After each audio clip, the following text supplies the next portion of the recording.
Nous avons vu dans la vidéo précédente comment à partir d'un code source, nous pouvions créer un programme. Attardons-nous maintenant un peu plus sur le langage C. Historique du langage C. Dans les années 1950, les développeurs réalisaient directement leur code source en langage machine, c'est-à-dire les 0 et les 1, ce qui rendait le travail difficile et surtout très long.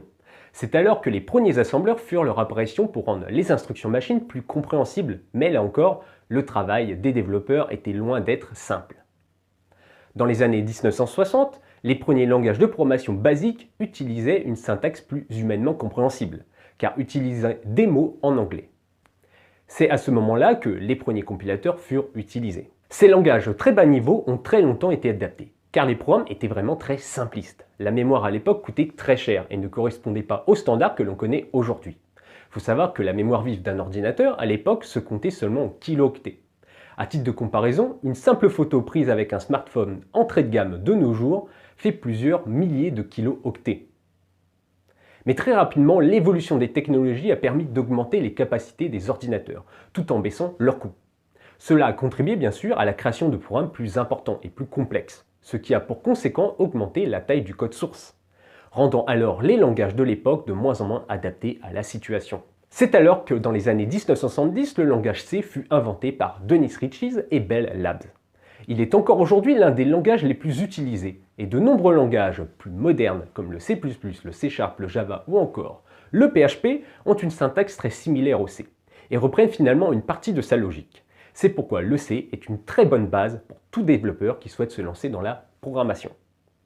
La classification des langages et du C. On peut ranger les différents langages de programmation sous forme d'une classification, plus ou moins haut niveau.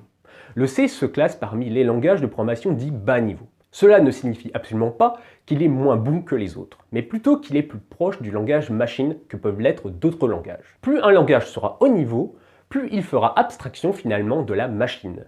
Mais le revers de la médaille, c'est qu'il sera également moins performant.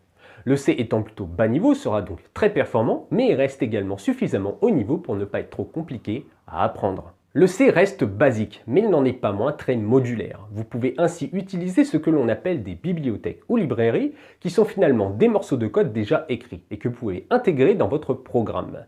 Ainsi, vous n'avez pas tout à réécrire. Les domaines d'utilisation du langage C. Le C est utilisé pour créer de nombreux programmes et ce dans des domaines très variés.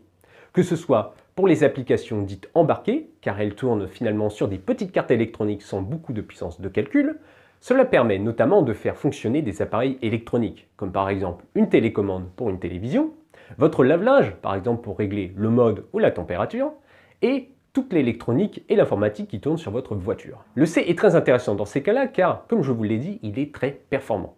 On retrouve également le C pour des applications moins critiques en termes de ressources, comme par exemple sur PC.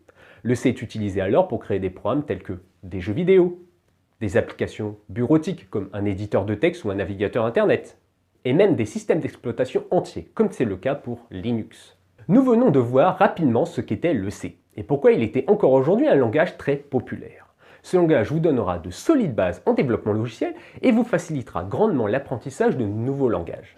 Nous avons terminé ici cette courte introduction au monde du développement logiciel et du C. Il est temps pour nous d'installer tous les outils nécessaires au développement d'un programme en C. Je vous donne donc rendez-vous dans la prochaine session pour voir tout cela ensemble.